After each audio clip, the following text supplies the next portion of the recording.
on our website.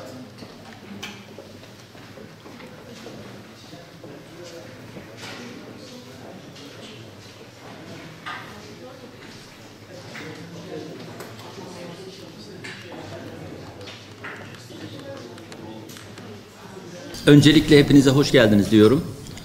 Türkiye'nin özellikle dinamik süreçlerden geçtiği bu günlerde bir taraftan uluslararası sınır ötesi operasyon yapılırken Suriye'nin 2011 yılından beri sıkıntılı sürecinde krizi yönetmek adına yerinde müdahalelerle oradaki zulüm ve oradaki problemler sonlandırılmak istenirken askerlerimizle birlikte güvenli bölge oluşturulurken diğer taraftan Gaziantep Üniversitesi'nin öncülüğünde temizlenen yerlerde eğitim kampüsleri açılarak insani yaşam standartlarının yükseltilmesi ve aynı zamanda da bütün fertlerin eğitim alabilmesi açısından büyük çaba sarf ediliyor.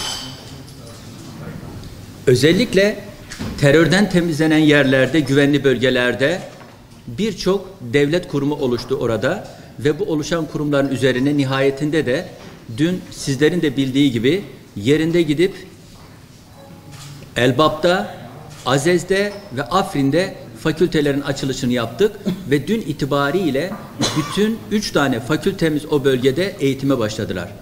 Tabii ki bununla da yetinmiyoruz sadece. Aynı zamanda bu göçü yerlerinden istemedikleri halde uğradıkları zulümler ve yaşam alanları kısıtlandığı için yerinden edilen Suriyeliler başta olmak üzere göçün de doğru koordine edilmesi lazım. Göç bir ülkenin, bir şehrin sorunu değildir. Göç dünyanın sorunudur. Çünkü yerinden edilmiş her insan aynı zamanda toplumsal olarak problematik bir şekilde karşımıza çıkıyor. O yüzden Türkiye yerinden edilmiş olan her bir ferdi diline, dinine, ırkına, mezhebine ve meşrebine bakmadan her türlü yardımı yapıyor. Ancak o kadar büyük bir göç akını var ki bunu dünya ile birlikte yönetmek zorundayız. Ve bu çözümleri dünya ülkeleriyle birlikte masaya yatırmak zorundayız. O yüzdendir ki bugün sizlerle beraber bu basın toplantısını düzenledik. Daha önce de duyurularını yaptığımız üzere Dünya Göç Kongresi'ne ev sahipliğini Gaziantep Üniversitesi yapacak. Neden Gaziantep Üniversitesi yapacak?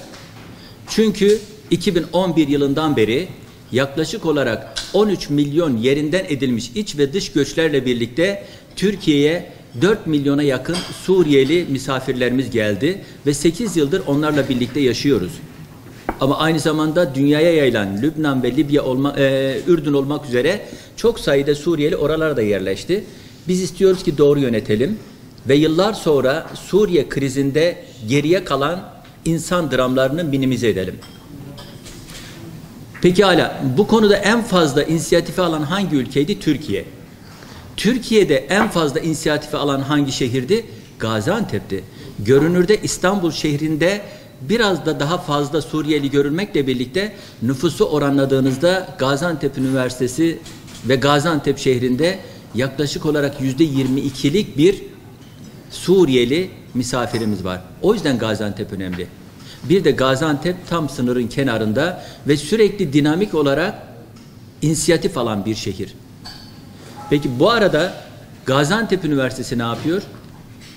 İlk günden beri Suriyeli misafirlerimize yüksek öğretimin kapılarını açtı. Arapça kendi dil eğitimleri alanında lisans eğitimi almalarının yolunu açtı. O da yetmedi. Suriye güvenlikli bölgelerinde Cumhurbaşkanımızın kararnamesiyle önce Cerablus'ta geçen yıl olmak üzere bu yılda 3 tane yeni fakülte ile eğitimlerine katkı sağlıyor. Diğer taraftan sürekli dışarıdan bakıldığında Gaziantep tam sınırda ve ateşin kenarında görülüyor. Çoğu insan burayı güvenliksiz olarak zannediyor. Ama biz diyoruz ki New York, Londra, Brüksel, Zürih, Tokyo, Berlin ne kadar güvenliyse Gaziantep'te o kadar güvenlidir. Bunun en önemli yolu akademisyenleri dünyada buraya taşıyarak buraya gelip söyleyecekleri sözleri varsa burada söylesinler ve buranın ortamını barış, huzur içerisinde, uyum içerisinde yaşadıklarını görmelerini istiyoruz. Amaçlardan birisi buydu. Diğer bir amacımız da dünyadaki göç olgusunu bizzat yerinde tartışarak birlikte bazı kararlar alabilmektir ki son oturumda, yani 4. günün son oturumunda da bazı kararlar alınarak bu karar dünya kamuoyuna da ilan edilecek. Tabii ki Gaziantep Üniversitesi bu programı tek başına yapmıyor. Düşünün, 21 ülkeden ve 100'ün üzerinde dünya üniversitelerinden akademisyenler buraya gelecek. 65 oturum olacak. 4 gün boyunca sürekli tartışılacak. Gaziantep Üniversitesi'ne ortak olarak Amerika'dan 2 tane büyük kuruluşumuz var. Özellikle Union Care Health ve Health Global, 2 tane büyük kuruluş. Onlar da bizimle ortak çalışarak dünya kamuoyunun dikkatini çekerek buraya bir araya geldik.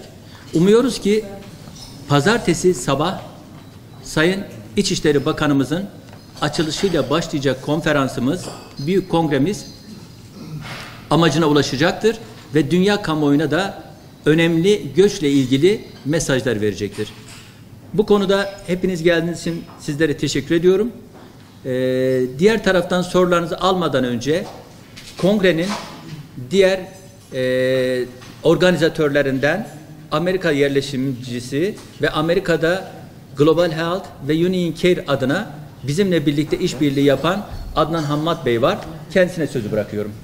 We all know that the Middle East and North Africa, the MENA region, is facing emergencies like never before. Üniversitemizin ve Türkiye'nin yapacağını ve yaptıklarını da kamuoyuyla paylaştığınız için hepinize teşekkür ediyorum. Sağ olun.